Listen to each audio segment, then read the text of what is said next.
बेटे बाकी बच्चे भी आ जाएं, फिर क्लास को शुरू करते हैं, ठीक है? क्योंकि आप दो ही हैं अभी, बाकी भी आ ही रहे होंगे।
चले बेटे शुरू करते हैं बात को। हम लोग कल डिस्कस कर रहे थे कि हम लोग इलेक्ट्रॉन्स की फिलिंग कैसे करते हैं, ऐसा ही है। हमने कल ये बात की थी कि के शेल के अंदर या के ऑर्बिट के अंदर 2 इलेक्ट्रॉन आते हैं, एल ऑर्बिट के अंदर 8 इलेक्ट्रॉन आते हैं और एम ऑर्बिट के अंदर जो है वो 18 इलेक्ट्रॉन्स आ सकते हैं, ठीक है जी। इसी बेसिस पर हमने कल इलेक्ट्रॉन की फिलिंग की थी। जब हमने इलेक्ट्रॉन की फिलिंग की तो हमने कल 18 एलिमेंट तक रुक गए थे हम। उसके बाद जो है वो हम लोगों ने, मैंने ये बात की थी कि भाई अब मैं अगले कल की क्लास में करवाऊंगा, क्योंकि वो बात कुछ और समझने की थी। तो यहाँ समझने की 2 बातें हैं, और वो 2 बातें हैं ऑक्टेट रूल। एक होता है ऑक्टेट रूल और एक होता है डपलेट रूल। ये ऑक्टेट रूल कब फॉलो होता है और डपलेट रूल कब फॉलो होता है? ऑक्टेट रूल कहते हैं, ऑक्ट का जो वर्ड है ना, ऑक्ट, ऑक्ट से मतलब है 8। इसको याद करने का तरीका क्या है पता है? ऑक्टोपस का नाम सुना होगा आप लोगों ने। ऑक्टोपस जो पानी में पाया जाता है। ऑक्टोपस को ऑक्टोपस क्यों कहते हैं? इसलिए कहते हैं क्योंकि उसकी 8 टांगे होती हैं। तो 8 का मतलब क्या है? ऑक्ट। तो ऑक्टोपस की 8 टांगे, तो ऑक्ट से याद रखना है 8। तो ऑक्टेट रूल 8 को कहते हैं। 8 8 से क्या मुराद है भाई? कि अगर किसी एलिमेंट के अंदर, ठीक है जी, अगर किसी एलिमेंट के अंदर क्या आ जाए, 8 इलेक्ट्रॉन आ जाए उसके आउटर मोस्ट शेल में। कौन से शेल में? आउटर मोस्ट शेल में। तो उसको क्या कहते हैं? Octet rule. तो ऑक्टेट रूल क्या कहे कि having 8 electrons in outermost shell. ठीक है जी, 8 इलेक्ट्रॉन किसमें? Outermost shell. Outermost shell कौन से शेल को कहते हैं भाई? आखिरी शेल को कहते हैं। ठीक है, किसको? आखिरी शेल को हम क्या कहते हैं? आउटर मोस्ट शेल कहते हैं। ठीक है, शेल चाहो या ऑर्बिट लिख लेते हैं हम यहाँ पे ना, आखिरी ऑर्बिट या आउटर मोस्ट ऑर्बिट लिख देते हैं, या चलो शेल ही लिख देते हैं। आखिरी शेल को हम क्या कहते हैं? Outer most. आउटर मोस्ट का मतलब बाहर का शेल। ठीक है, मैं आपको इसकी एग्जांपल दिखाता हूँ। यहाँ कितने हैं? यहाँ 1, 2 और 3, ये 3 शेल है ना। यहाँ पे 1, 2 और 3 शेल हैं। तो इसका आउटर मोस्ट शेल कौन सा है? ये वाला। आखिरी शेल कौन सा है? Outermost shell. अंदर वाले शेल आउटर मोस्ट नहीं हो सकते क्योंकि वो अंदर है। बाहर वाला शेल क्या होगा? आउटर मोस्ट शेल होगा। इसी तरह से हम बात करते हैं अब ऑक्टेट रूल की। अब ऑक्टेट रूल मैंने आपको बताया कि भाई जिसके पास 8 इलेक्ट्रॉन आ जाएं वो ऑक्टेट रूल को फॉलो करता है। अब हम ये बात यहाँ पढ़ क्यों रहे हैं? हम ये बात ये इसलिए पढ़ रहे हैं क्योंकि हमारे पास अगला एलिमेंट है, उसका एटॉमिक नंबर क्या है? 19। अच्छा, डपलेट रूल भी बता दूं। डपलेट रूल किसे कहते हैं? Having 2 electrons in outermost shell. ठीक है जी, आखिरी शेल में 2 इलेक्ट्रॉन तो डपलेट रूल, और आखिरी शेल में 8 इलेक्ट्रॉन तो ऑक्टेट रूल। अब ऑक्टेट रूल फॉलो करने के बाद एलिमेंट क्या करता है? अगला इलेक्ट्रॉन अगले शेल में भेजता है, वो उसी शेल में नहीं लेता। अगर किसी शेल के पास 8 इलेक्ट्रॉन आ गए ना, और उसके पास मजीद इलेक्ट्रॉन लेने की जगह है, तब भी वो अगला इलेक्ट्रॉन कहाँ भेजेगा? अगले शेल में भेजेगा। तो ऑक्टेट रूल फॉलो करने के बाद 8 से ज्यादा वो इलेक्ट्रॉन नहीं लेता। लेगा, बाद में लेगा, मगर जब उसको जरूरत होगी तब। तो सबसे पहले वो क्या फॉलो करता है भाई? ऑक्टेट रूल को फॉलो करता है। 8 इलेक्ट्रॉन आ गए तो अब अगला इलेक्ट्रॉन कहाँ जाना चाहिए? अगले शेल में जाना चाहिए। अब हम बात करते हैं K19, एटॉमिक नंबर 19। इसका मतलब कितने इलेक्ट्रॉन है भाई? 19 इलेक्ट्रॉन है। अब कल वाली बात करते हैं, तो मैं शेल्स बनाता हूं यहाँ पे। पहला शेल,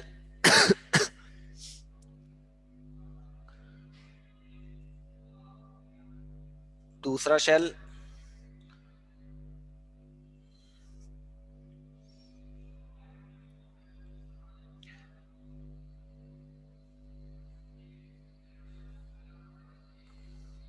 तीसरा शेल,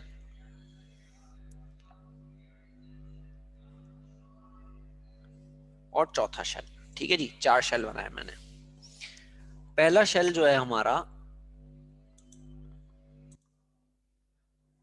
उसमें कितने इलेक्ट्रॉन आएंगे भाई? के शेल में। ये पहला शेल के है, के, एल, एम और ये एन। ठीक है, के में कितने आएंगे? 2 इलेक्ट्रॉन।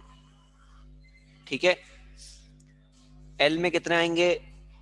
1, 2, 3, 4, 5, 6, 7, 8। कितने इलेक्ट्रॉन आएंगे भाई? 8 इलेक्ट्रॉन आएंगे। फिर एम में कितने आएंगे? एम में भी कितने आएंगे? 8। आ कितने सकते हैं? 18। एम में इलेक्ट्रॉन कितने आ सकते हैं? 18, मगर आएंगे कितने पहले? 8। चले भाई, 1, 2, 3, 4, 5, 6, 7 और 8। एम में भी कितने इलेक्ट्रॉन आ गए? 8। अब एम ने 8 इलेक्ट्रॉन लेकर कौन सा रूल फॉलो किया? ऑक्टेट रूल फॉलो कर लिया। अब ये मजीद और इलेक्ट्रॉन अपने पास नहीं लेगा।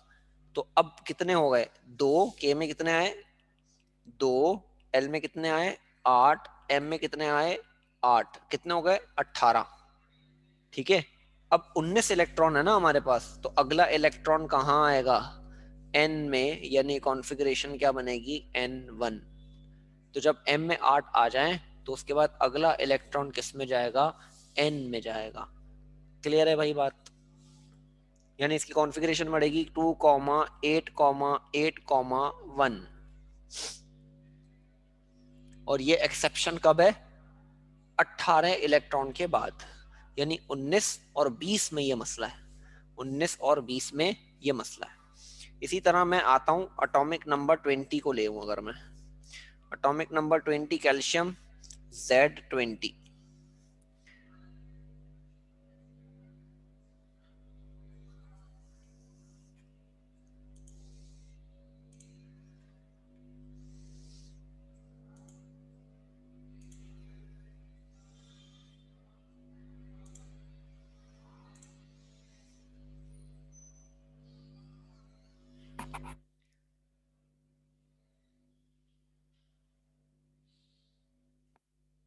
बेटे स्क्रीन शो हो रही है सबको?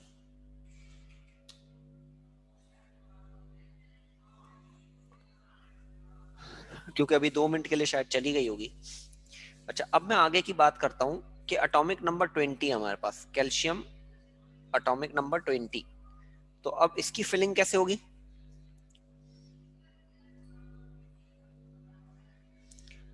हाँ भाई, इसकी फिलिंग कैसे होगी?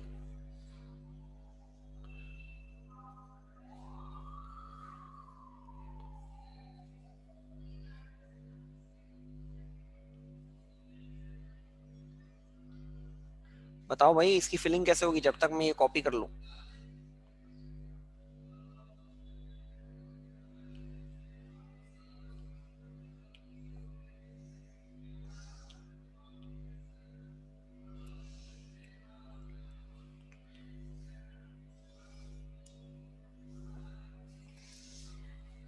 हाँ भाई, इसकी फिलिंग कैसे होगी? के में 2, एल में 8, एम में 8 और एन में एक और आ जाएगा, इसीलिए मैंने ऊपर से कॉपी कर लिया। यानी इसकी कॉन्फ़िगरेशन क्या बनेगी? के में 2, एल में 8, एम में 8 और एन में 2। ठीक है भाई, तो इसकी कॉन्फ़िगरेशन बनेगी 2,8,2। क्लियर है भाई यहाँ तक बात? ये थी कॉन्फ़िगरेशन की फिलिंग। ठीक है, यहाँ हमारा चैप्टर 3 मुकम्मल हो गया।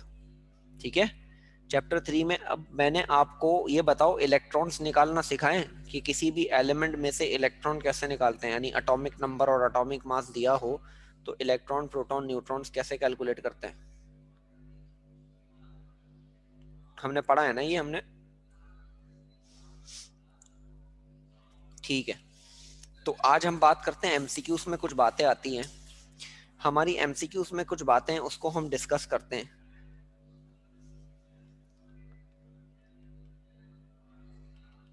एमसीक्यूज में अक्सर आता है कि बताओ भाई, इलेक्ट्रॉन का मास कितना होता है, प्रोटॉन का मास कितना होता है, न्यूट्रॉन का मास कितना होता है, या इलेक्ट्रॉन पे चार्ज क्या है, प्रोटॉन पे चार्ज क्या है, हैवीएस्ट एलिमेंट कौन है, ठीक है, या हैवीएस्ट पार्टिकल कौन है। तो एमसीक्यूज में ये बातें बड़ी पूछी जाती हैं, तो हम इसे डिस्कस कर लेते हैं। इलेक्ट्रॉन की हेडिंग बनाते हैं हम, इलेक्ट्रॉन के मास वगैरह को लिखते हैं। मास ऑफ इलेक्ट्रॉन कितना होता है? इलेक्ट्रॉन के मास बहुत सारे हैं, मैं सारे आपको लिखवाऊंगा। 9.11 इंटू 10⁻31 ग्राम, एक तो ये है। और क्या है भाई? 9.11 इंटू 10⁻28, सॉरी ये केजी है, ये ग्राम, ये वाला केजी है, -31 केजी है। और -28 क्या है? ग्राम। तो 3 का फर्क है देखो, 31 और 21 में 31 -28 करोगे कितना है? 3 का फर्क है। तो केजी और ग्राम में 3 का फर्क होता है, यानी 1000 का फर्क होता है। एक और मास है, वो है 0.00055 AMU। ठीक है, ये बातें एमसीक्यूज के लिए। ज्यादातर जो एमसीक्यूज में आता है वो ये आता है, 9.11 इंटू 10⁻⁻8, 28 ग्राम। चार्ज की बात करते हैं, इलेक्ट्रॉन पे चार्ज क्या होगा भाई? देखो, इलेक्ट्रॉन पे वैसे ही कौन सा चार्ज होता है? नेगेटिव। इलेक्ट्रॉन पे चार्ज क्या होता है? नेगेटिव चार्ज होता है। ठीक है, कितना? 1, -1, यानी हम इसे तकरीबन -1 कहते हैं। इलेक्ट्रॉन क्या है? -1। एक इलेक्ट्रॉन तो -1, 2 इलेक्ट्रॉन तो -2, 3 इलेक्ट्रॉन तो -3, 4 इलेक्ट्रॉन तो -4, 7 इलेक्ट्रॉन तो -7। तो हर इलेक्ट्रॉन पे कितना चार्ज है? -1 का चार्ज है। इस चार्ज को अगर हम यूनिट्स में डिवाइड करें तो कूलम्स और ESU 2 यूनिट हैं। कूलम में है -1.602 इंटू 10⁻⁻19 कूलम्स। ठीक है, और -4.8 इंटू 10⁻⁻10 ESU। और ESU को कहते हैं इलेक्ट्रोस्टैटिक यूनिट। ठीक है, क्या कहते हैं? इलेक्ट्रोस्टैटिक यूनिट कहते हैं।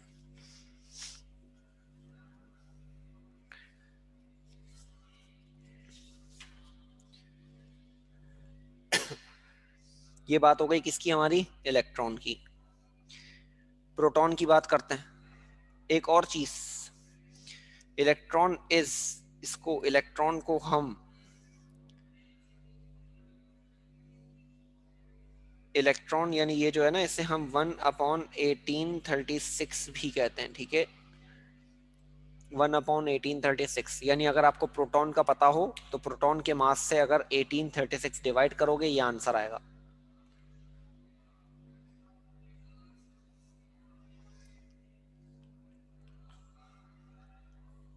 हाँ जी, प्रोटॉन का मास कितना है पता है किसी को?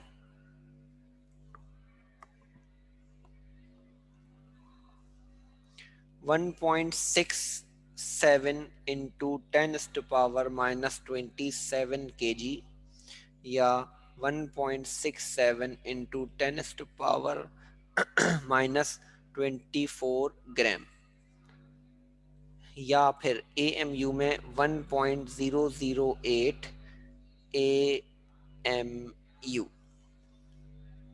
तो 3 मास हैं प्रोटॉन के। चार्ज की बात करें तो प्रोटॉन पे चार्ज क्या होता है? हाँ भाई, प्रोटॉन पे क्या चार्ज है?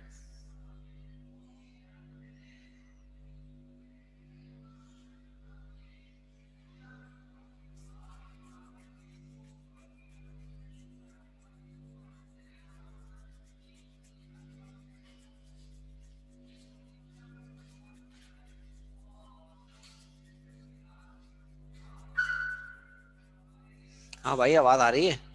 प्रोटॉन पे चार्ज क्या होता है?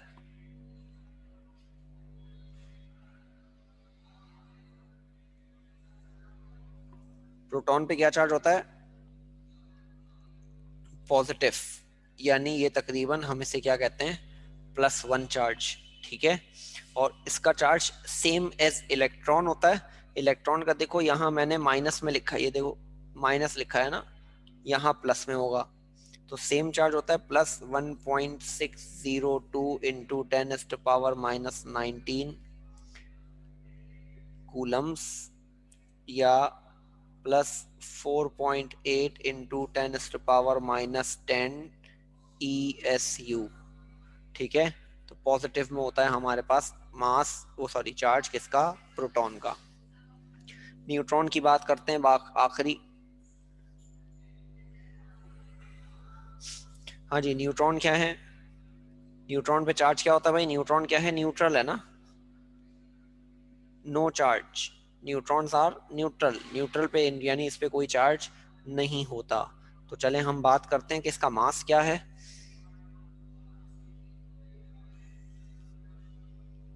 मास ऑफ न्यूट्रॉन बराबर है किसके? 1.76 इंटू 10⁻⁻27 kg या 1.76 इंटू 10⁻⁻24 ग्राम। ठीक है, या 1.009 AMU। ठीक है, ये यूनिट, ये है मास। अब मुझे बताओ, एक सवाल है मेरा आपसे, इलेक्ट्रॉन, प्रोटॉन और न्यूट्रॉन में सबसे ज्यादा हैवी कौन है?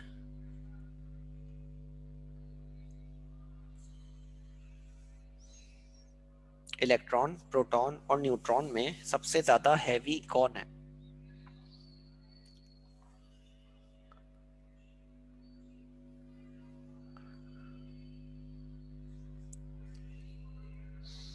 इलेक्ट्रॉन, प्रोटॉन और न्यूट्रॉन में सबसे ज्यादा हैवी न्यूट्रॉन है। ठीक है, इलेक्ट्रॉन, प्रोटॉन और न्यूट्रॉन में सबसे ज्यादा हैवी न्यूट्रॉन है।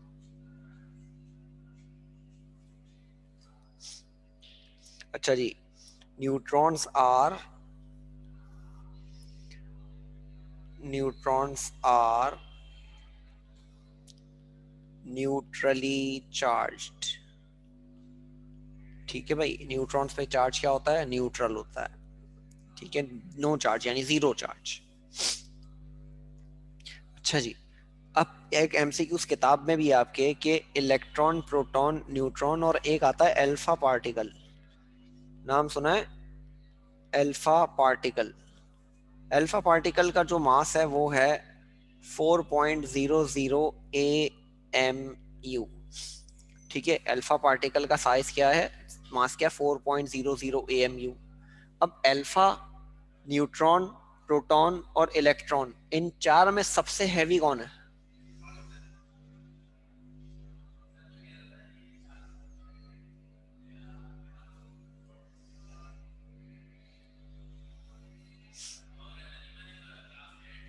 Alpha particle is the heaviest particle. ठीक है, सबसे ज्यादा हैवीएस्ट ये है। ठीक है,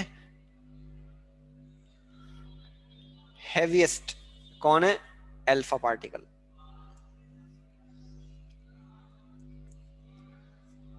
क्लियर है भाई यहां तक बात? लाइटेस्ट पार्टिकल कौन सा?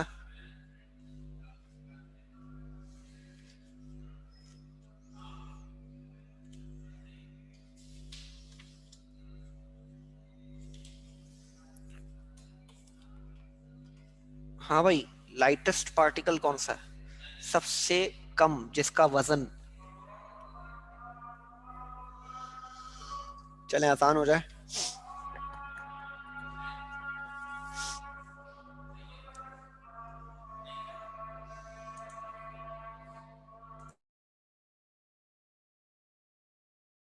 इलेक्ट्रॉन जो है वो सबसे लाइटेस्ट है, इलेक्ट्रॉन।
हाँ जी, तो हमारी बात हुई कि लाइटेस्ट एलिमेंट कौन है। लाइटेस्ट पार्टिकल जो है वो हैवीएस्ट पार्टिकल अल्फा है, और LEIGHTEST, लाइटेस्ट पार्टिकल हमारा कौन है? Electron is the lightest particle. ठीक है, एमसीक्यूज के लिए ये सारी बातें हो गई हमारी। तो आप लोगों ने कॉपी किया है?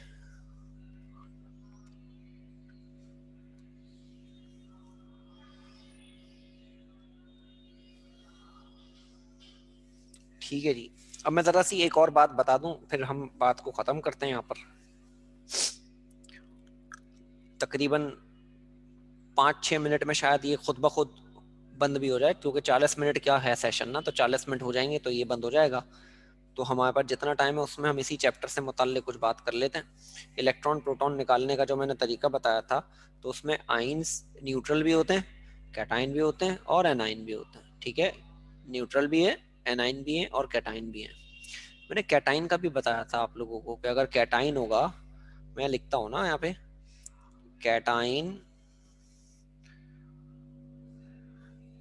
और एनाइन। कैटाइन का मतलब क्या होता है? Positive charge. एनाइन का मतलब क्या होता है? Negative charge. ठीक है, कैटाइन कब बनता है? जब ये क्या करे, इलेक्ट्रॉन लॉस कर दे। इलेक्ट्रॉन क्या कर दे, लॉस कर दे। एनाइन कब बनता है? जब इलेक्ट्रॉन क्या कर ले, इलेक्ट्रॉन गेन कर ले। ठीक है, जैसे मैंने एग्जांपल दी थी कि सोडियम पे लगा है प्लस, तो उसका मतलब इसने एक इलेक्ट्रॉन लॉस किया। कितना? एक इलेक्ट्रॉन लॉस किया। अगर मैं लिखता हूँ कैल्शियम +2, इसका मतलब इसने कितने इलेक्ट्रॉन लॉस किए? 2 इलेक्ट्रॉन लॉस किए। कैटाइन लिखूं अगर मैं Cl-, इसका मतलब इसने एक इलेक्ट्रॉन गेन किया। और O पर -2 लगा है, इसका मतलब इसने 2 इलेक्ट्रॉन गेन किए। ठीक है, तो अब आइंस में हमारे पास क्या होता है मामला, अगर आइन के इलेक्ट्रॉन निकालने हो तो कैटाइन में माइनस करते हैं और एनाइन में प्लस। कैटाइन में क्या करते हैं, माइनस, और एनाइन में क्या करते हैं, प्लस। उल्टा काम करते हैं। क्या उल्टा काम करते हैं कि अगर किसी पे पॉजिटिव चार्ज है तो इलेक्ट्रॉन माइनस करेंगे, और अगर किसी पे नेगेटिव चार्ज है तो उसमें प्लस करेंगे। मैं जैसे यहाँ एग्जांपल देता हूँ कि Na1123, और इस पे चार्ज क्या है, प्लस, तो इसके इलेक्ट्रॉन्स कितने होंगे, प्रोटॉन्स कितने होंगे, और न्यूट्रॉन्स कितने होंगे। अब ये नंबर बता रहा है प्रोटॉन, हमने लिख दिया भाई 11। इलेक्ट्रॉन माइनस करने का, मैंने प्रोटॉन न्यूट्रॉन निकालने का तरीका मैंने बोला था कि बड़े में से माइनस कर दो छोटे को, यानी 12। अब इलेक्ट्रॉन होने चाहिए थे 11, इलेक्ट्रॉन होने चाहिए थे 11, बट यहाँ +1 है तो यहाँ क्या करोगे, -1।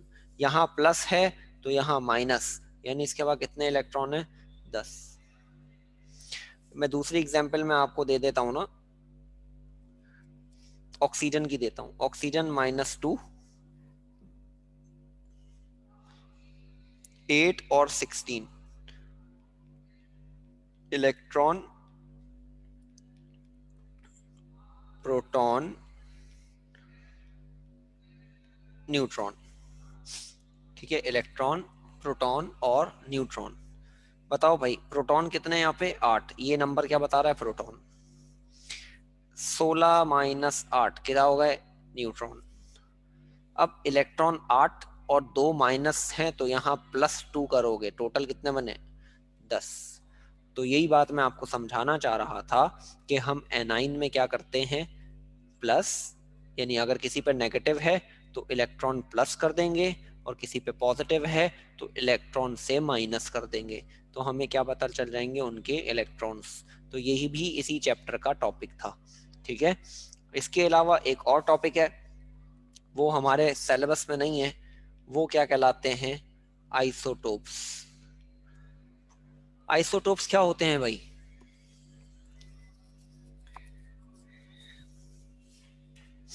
किसी को पता है आइसोटोप किसे कहते हैं?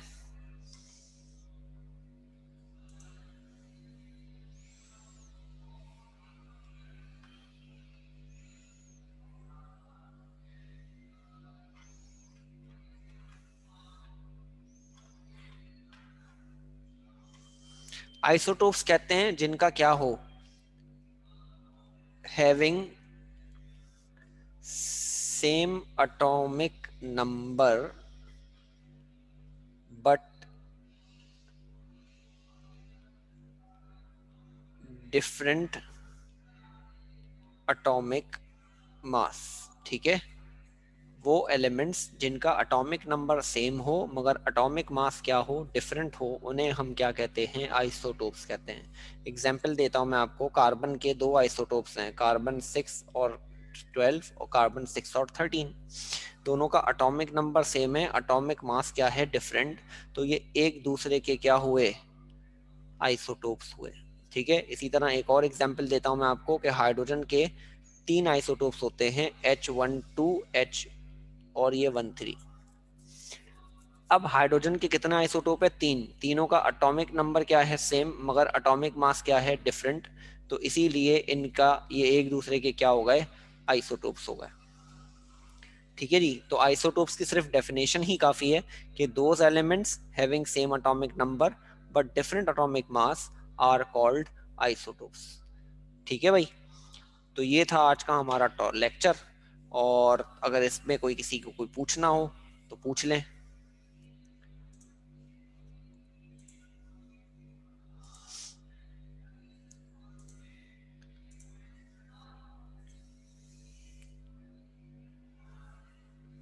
हाँ जी, किसी का कोई सवाल?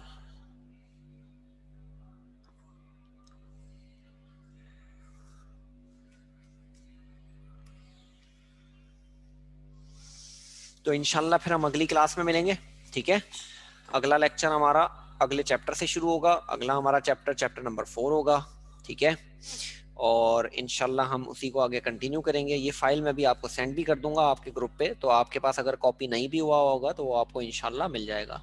और वीडियोस जो है वो भी इंशाल्लाह आज अपलोड हो जाएंगी, तो अगर किसी का कोई मसला हो तो वो वीडियो भी देखकर और अपनी चीज़ को दोबारा से समझ सकता है। ठीक है जी, तो मैं यहाँ पे क्लास को एंड कर रहा हूँ। इंशाल्लाह अगले जुमेरात को अब हमारी मुलाकात होगी।